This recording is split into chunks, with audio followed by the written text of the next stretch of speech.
All right, what's going on, everybody? We are live on the channel once again. Today is August the 9th. JB Wins is here. Dogon SS is here. And in typical fashion, we have a story to start off with in the Celebrity Wire, courtesy of our good friend Pete Davidson. So, the reason why I like to talk about stuff like this is because I think that stories in the pop culture celebrity world, such as this, can give us a blueprint or a template on how to make better decisions as individuals. I do think that in this day and age, we're getting to a point where, um, the things that happen in the pop culture world, I personally think that there's a trickle down effect. And we've gotten to the point where, courtesy of social media and the accessibility of some of these public figures and these high profile individuals, the masses, if you will, have started to take cues from what goes on in social media troll pop culture world. And so now everyday people walking around in regular society are emulating the behaviors and doing what they see some of these people do because they sort of perceive it to be what is normal. And so anytime we can look at a situation like what happened with Mr. Pete Davidson, we can say, hey man, maybe there's a better way to do this, especially when we're talking about relationships, because as we all know, relationships are kind of in a weird, wonky state at the moment for everybody, all across the board. So for anybody who isn't aware, Pete Davidson was in a relationship with Kim Kardashian, the originator of thought culture, in my opinion. And recently, the relationship dissolved. Now, for anyone who hasn't been keeping up with this, Kanye West, who used to be married to Kim Kardashian, he's a bit of an erratic individual. And so throughout the time that Pete Davidson was with Kim Kardashian, Kanye West was doing his best job to troll their relationship and make it as uncomfortable as possible in ways that he only can see fit. And so he put out, the game put out a song with Kanye earlier this year called Easy, where he was talking about God saving him from a crash to whoop Pete Davidson's ass. He throughout the course of the relationship, he would call Pete Davidson. There were certain names that he'd call him and whatnot. So, needless to say, it's been a rocky relationship history for Pete Davidson and Kim Kardashian, and Kanye has a bit to do with that. So recently, that relationship between Pete Davidson and Kim Kardashian ended. And what has come out in lieu of that is this story that Pete Davidson is reportedly seeking, quote, trauma therapy to help cope with the negativity of Kanye's online harassment. So this is an article from BuzzFeed. And as we can see here, it says, just when we thought Kim Kardashian and Kanye West might finally be seeing eye to eye, things just got a little more complicated. As I'm sure you've already heard, Kim and her boyfriend, Pete Davidson, broke up last week after 9 months of dating. Soon after the news surfaced on Friday evening, fans turned their attention to Ye, who throughout the duration of the highly publicized relationship made it abundantly clear that he had hopes of rekindling his and Kim's marriage. On Monday, Ye eventually gave fans the reaction they had been waiting for, posting on Instagram to mark the death of Skeet Davidson, Skeet being the name he began using in reference to Pete when he first started posting about the comedian on the platform back in February. And so this is the post that Kanye put on his Instagram: Skeet Davidson dead at age 28. Apparently that post was live on Kanye's Instagram for about 4 hours before he took it down. I'm not exactly sure why he took it down, but he took it down. So,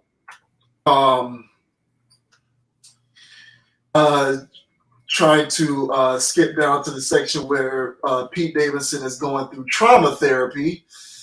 But it says, on Monday, a source informed people that Pete has been in trauma therapy since the start of April, in large part due to Ye's threatening posts throughout February and March.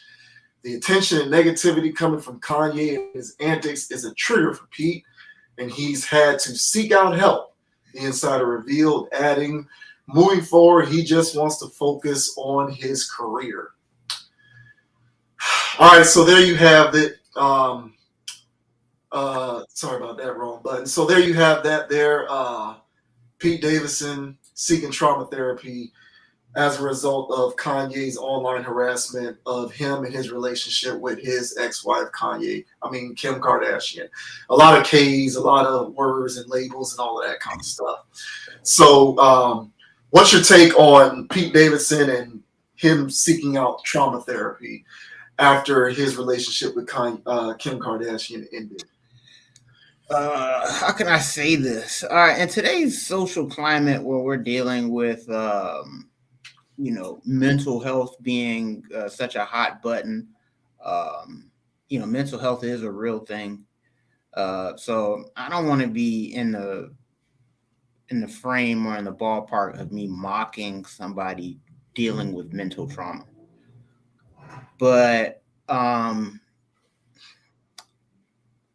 this situation to me, I feel like this is typical trollish behavior. This is just from Pete Davidson, that is. And when you're dealing with a troll who's being trolled, they're going to wiggle out of their little hole and troll some more. And I think this situation here is him trying to find a way to get a victory out of this because he took a pretty big L. An L in the sense that, it didn't last very long. I think she said something like he was boring or some other stuff.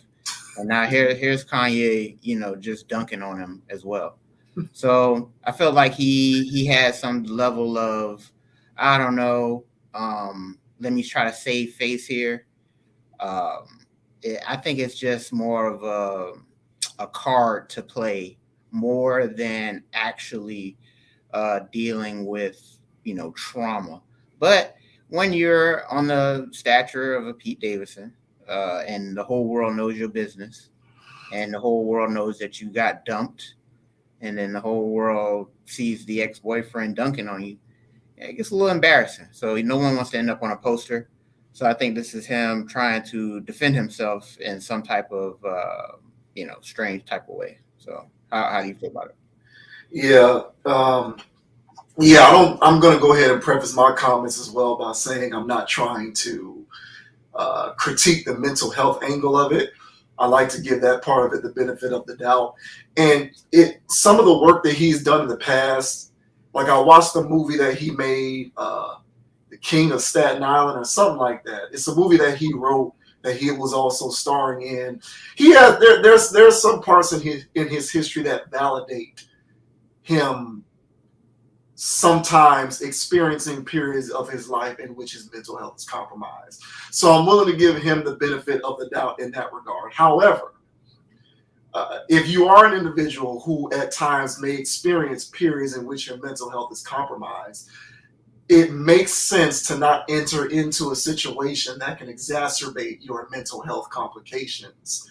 So I think that this is a cautionary tale for, on the surface, people being smart about listening to the little voice in your head that tells you that this might not be something that you need to get yourself involved in, given how vulnerable in certain respects you might be.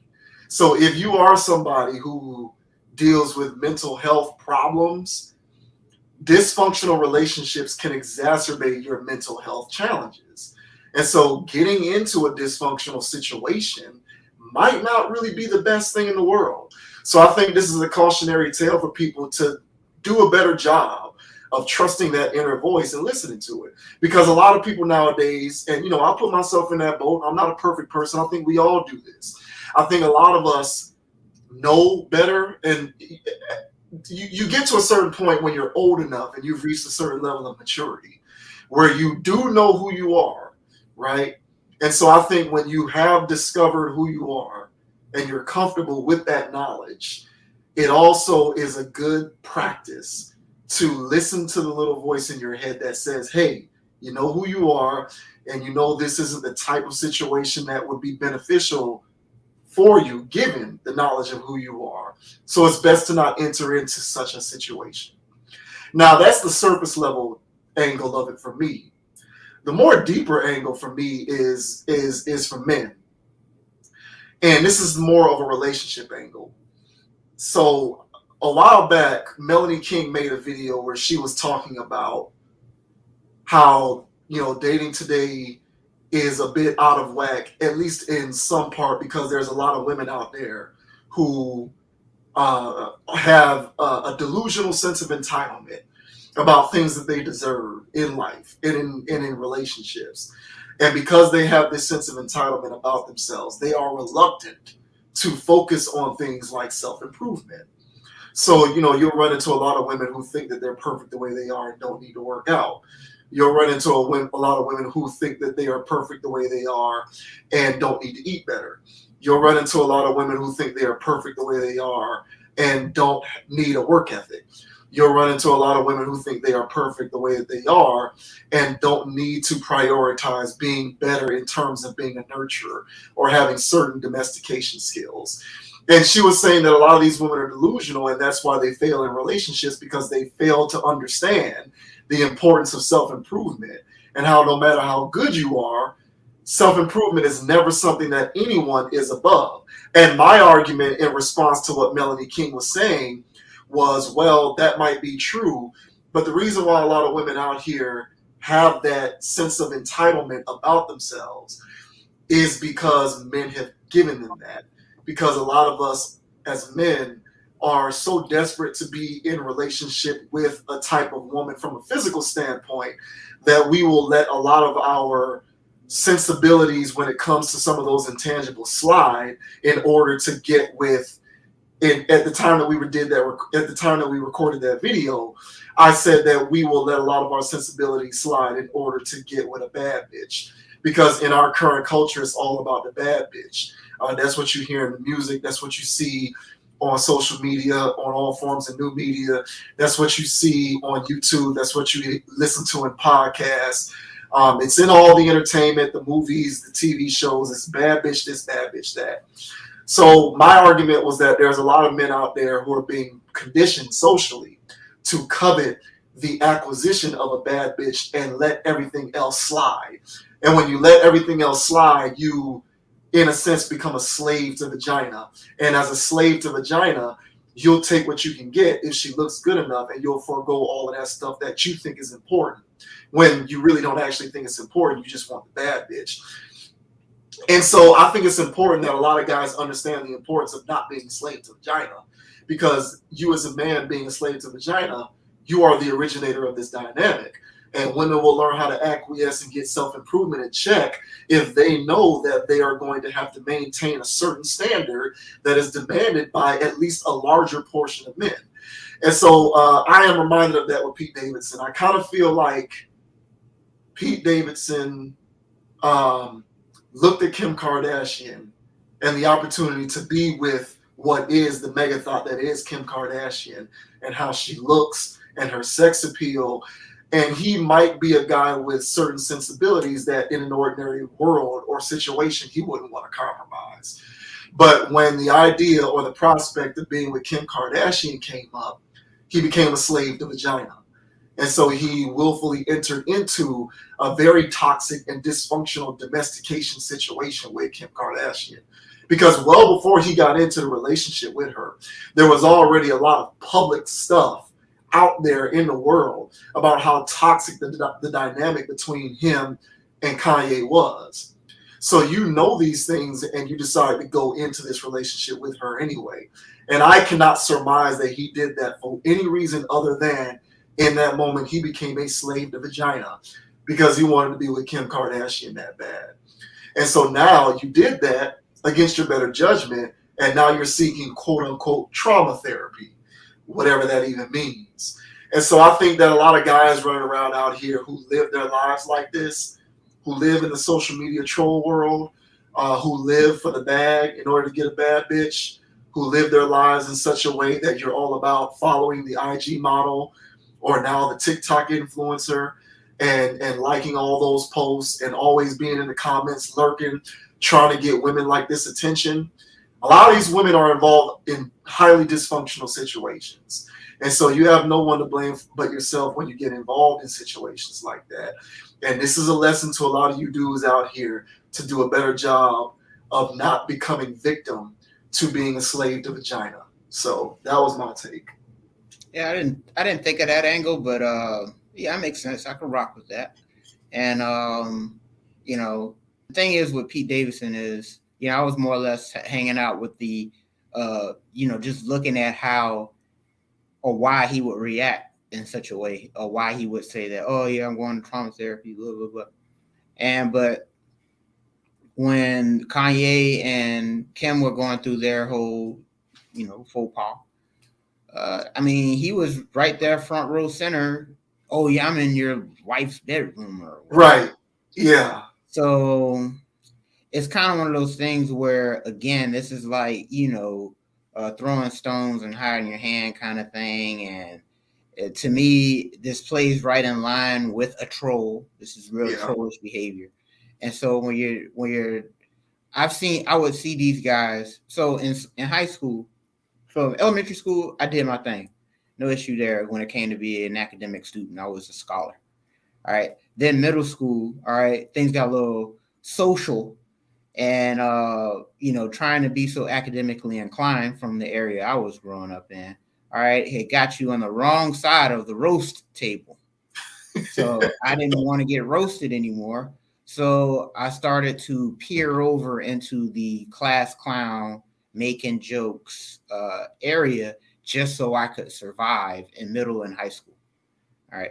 In my time of dealing with class clowns, because there'd be times where we're class clowning together, it's better to have a partner. Yeah. Because at that point, it's not just you that's causing all the chaos in class.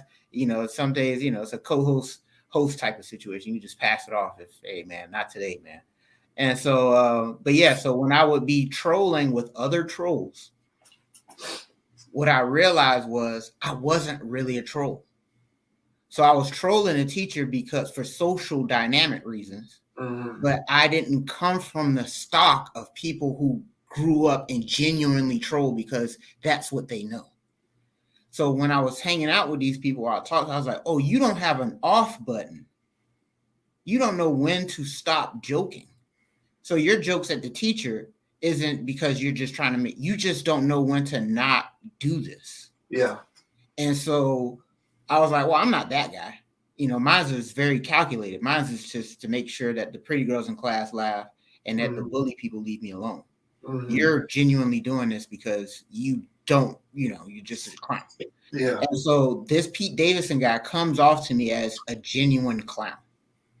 And that there's nothing you can really do to pinpoint his intent outside of the fact that he cries wolf all the time. So you never know what's real or what's not when you're dealing with somebody like him. So that's why I said I'm not trying to make light of mental health. He looks like he suffers from mental health. I mean, he does. Just look at him. So I'm not trying to make fun of the guy, but all I'm saying is this card here is a sympathy card of hey, finally, he's taking an L. So he plays the sympathy card for everybody out there. Hey, man, my mental health is under attack by an internet bully. Yeah. And for those people who get triggered by headlines and triggered by whatever, now they're going to look at Kanye as bad guy, big bad wolf.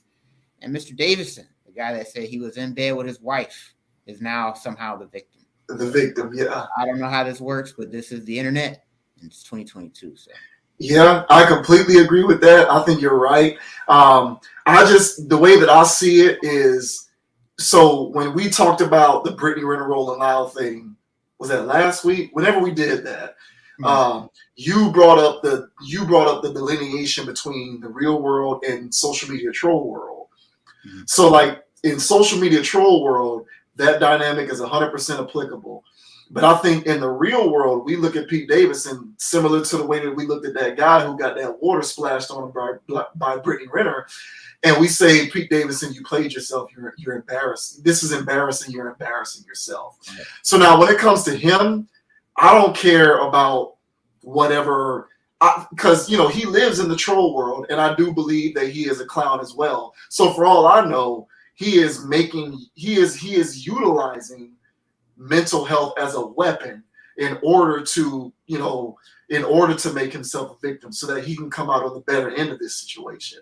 Similar to the way that people use the race card or the LGBTQ card or any one of these cards now that get employed nowadays, because no one will dare say anything against, when you invoke the use of one of these tools, no one would dare say anything against you, because it's too much of a social faux pas to challenge anyone's assertion that they have been victimized by any one of those dynamics, whether it's race or sex or gender or now mental health. You can throw into that boat.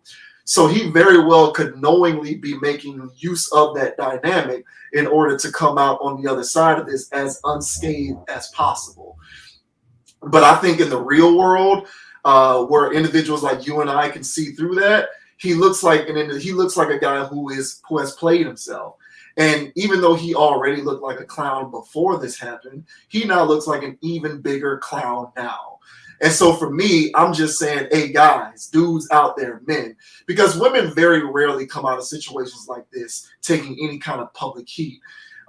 This type of dynamic just tends to work to the betterment of women as opposed to embarrassing men. So, I just say, hey, look at a situation like this, guys. Yeah, you can attempt to employ victimhood if you want, but a lot of people are going to look at you and think that you're a clown and that you've embarrassed yourself. So you want to save yourself the public embarrassment of having to even go that route by, on the front end, trusting your gut and just having good judgment and not getting into these situations to begin with. Do not let your propensity for being a slave to vagina cloud your judgment in such a way that you might have to figure out a way to strategize converting mental health trauma into your weapon in order to make yourself look like you're the victim in a situation that you knowingly contributed to. In a roundabout way, I think we're both saying the same thing. We're just kind of coming at it from different angles. Mm-hmm. But I don't even care about Pete Davidson. I'm just looking at the rest of these guys out here, because I think collectively, the entire male population as a group is actively contributing to some of these problems going on in society when it comes to like interpersonal dynamics and relationships. And just having better judgment is one of the good ways to try and sort of stave off the onslaught of a lot of that stuff going on. Oh, wow. So we'll go ahead and move on from there. Good luck to those people, whatever, who cares. And we'll